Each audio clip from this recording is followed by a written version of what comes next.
तर मित्रांनो, फार पूर्वी एक सिरियल मी बघायचो. त्यामध्ये गधाप्रसाद नावाचा एक कॅरेक्टर होता. आता गधाप्रसादला काही काम सांगितलं तर तो काम करायचा.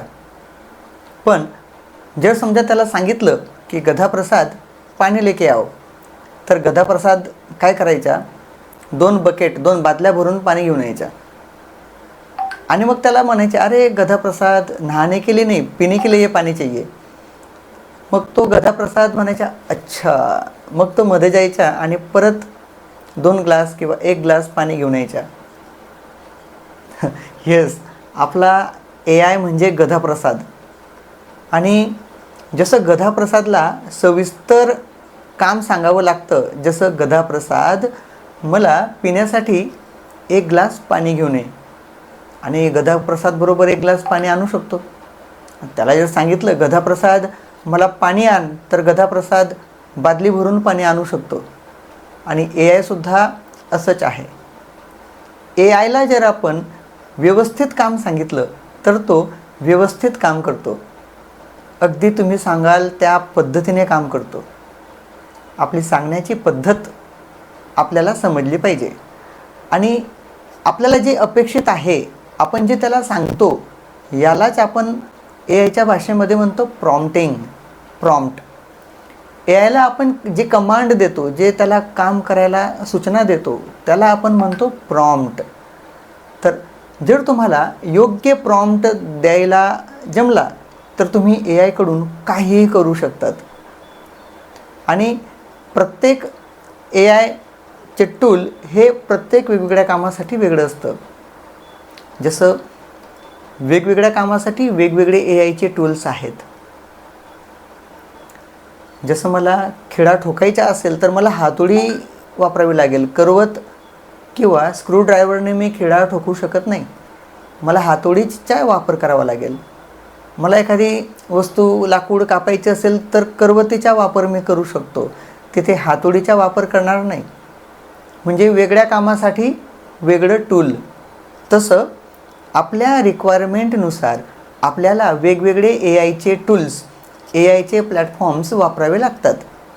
आणि त्या प्लॅटफॉर्म्सला आपल्याला योग्य ती सूचना म्हणजे प्रॉम्प्ट देऊन आपलं काम करून घ्यावं लागतं.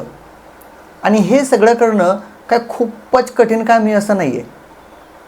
अगदी सहज लहानातला लहान मुलगासुद्धा हे काम करू शकतो. AIचे विविध असे टूल्स आहेत. त्यापैकी शिक्षकांसाठी आवश्यक, उपयुक्त आणि महत्त्वाचे असे 2 टूल आपण या ठिकाणी जाणून घेणार आहोत. आणि ते म्हणजे ChatGPT आणि Google Gemini. पण आता आपल्यासमोर एक प्रश्न पडेल की ChatGPT बेस्ट की Gemini? मित्रांनो, प्रश्न अगदी योग्य आहे, परंतु उत्तर अगदी सिंपल आहे की दोन्ही टूल्स आपापल्या जागेवर बेस्ट आहेत. आणि प्रत्येक टूलच्या एक वेगळं वैशिष्ट्य असतं. ChatGPTचे एक वेगळं वैशिष्ट्य आहे, Geminiचे वेगळं वैशिष्ट्य आहे. ते आपण या ठिकाणी बघणार आहोत. दोन्ही जे काही टूल्स आहेत ते शक्तिशाली आहेत, पॉवरफुल आहेत. पण योग्य कामासाठी योग्य टूल आपल्याला वापरावा लागेल. जसं एखादा सुतार असेल, सुतारच्या टूलबॉक्समध्ये अनेक असे टूल्स असतात. करवत असेल, हातोडी असेल, स्क्रूड्रायव्हर असेल. परंतु खिळा ठोकण्यासाठी हातोडीचाच वापर केला जाईल. एखादा स्क्रू आपल्याला फिट करायचा असेल तर स्क्रूड्रायव्हरचाच वापर करावा लागेल. एखादी वस्तू कापण्यासाठी हातोडीचा वापर करता येणार नाही, तर करवतीचा वापर करता येईल. अगदी याच पद्धतीने योग्य कामासाठी योग्य AI टूल आपल्याला वापरता आला पाहिजे. यासाठी AI साधनांच्या वेगवेगळ्या संचपैकी आपल्याला ChatGPT आणि Gemini हे 2 टूल आहेत. आणि ChatGPTचे वापर कुठे होऊ शकतो? बघा, लेखन करायचं असेल, काहीतरी लिहायचं असेल, मग त्यामध्ये एक निबंध असेल, पत्र असतील किंवा धडे असतील, त्याचा सारांश असेल, हे तयार करण्यासाठी ChatGPT बेस्ट. किंवा एखादी कविता, नाटक असेल, व्हिडिओ असेल, याची स्क्रिप्ट तयार करायची असेल, तर त्यासाठी सुद्धा ChatGPT बेस्ट. ChatGPTजवळ तुम्ही गप्पा मारू शकतात. येस, तुम्ही सहज संवाद साधू शकतात, त्याला प्रश्न विचारू शकतात. जसं मी तुमच्याशी बोलतो आहे तसं त्याच्याशी तुम्ही बोलू शकतात, गप्पा मारू शकतात. ह्याबद्दल आपण पुढे शिकणारच आहोत.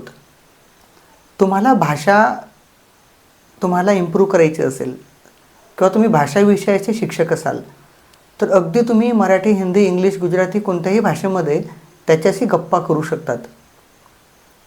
आता for example as a English teacher मला किंवा माझ्या विद्यार्थ्यांना इंग्लिश बोलण्यासाठी प्रॅक्टिस करायची असेल आणि प्रॅक्टिस करण्यासाठी जर मला पार्टनर कुठे उपलब्ध नसेल तर मी अगदी मोबाईलवर, लॅपटॉपवर, कॉम्प्युटरवर ChatGPTशी गप्पा मारू शकतो. हॅलो ChatGPT, तू कशी आहे? तो म्हणेल मी चांगली आहे, तुम्ही कसे आहात? अगदी कोणत्याही भाषेत आपण त्याच्याशी गप्पा करू शकतो. थोडक्यात ChatGPT कोणासाठी बेस्ट आहे?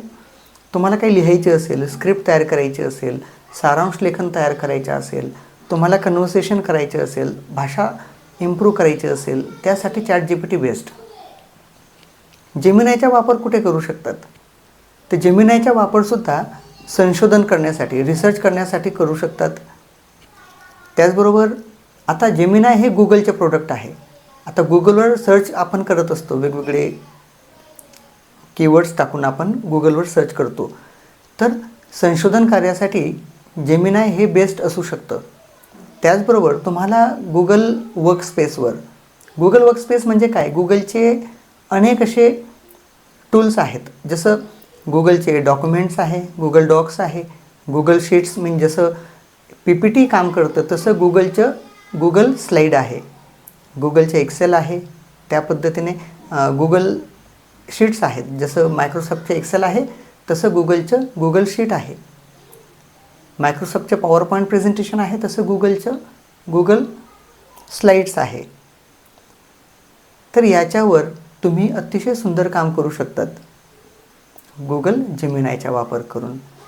तुम्हाला एखादी PDF असेल तुमच्याकडे किंवा एखादा डेटा असेल किंवा विद्यार्थ्यांचे गुण असतील, त्यांचे रिपोर्ट असतील, तुम्ही त्यावर अपलोड केला की तुम्हाला तुमच्या माहितीचं विश्लेषणसुद्धा ते करून देऊ शकतं. गुगल जेमिनाय हे विविध कामांसाठी म्हणजे भाषा इम्प्रूव्ह करण्यासाठी सुद्धा काम करू शकतं, ट्रान्सलेशनसाठी सुद्धा तुम्हाला उपयोगी ठरू शकतं. आणि गुगल जेमिनायमध्ये आणि ChatGPTमध्ये तुम्ही इमेजेस तयार करू शकतात. गुगल जेमिनायमध्ये तुम्हाला इमेजेस तयार करता येऊ शकतात, व्हिडिओ तयार करता येऊ शकतो आणि ऑडिओसुद्धा तयार करता येऊ शकतो. आता जर आपण तुलना केली की ॲज अ टीचर, एक शिक्षक म्हणून मला ChatGPT आणि जेमिनायचा काय वापर करता येईल? तर ChatGPT आणि जेमिनाय आपण बघू शकतो. तुम्हाला धड्याचं लेसन प्लॅन तयार करायचा असेल तर ChatGPT काम करू शकतं. गुगल डॉक हे सुद्धा काम करू शकतं.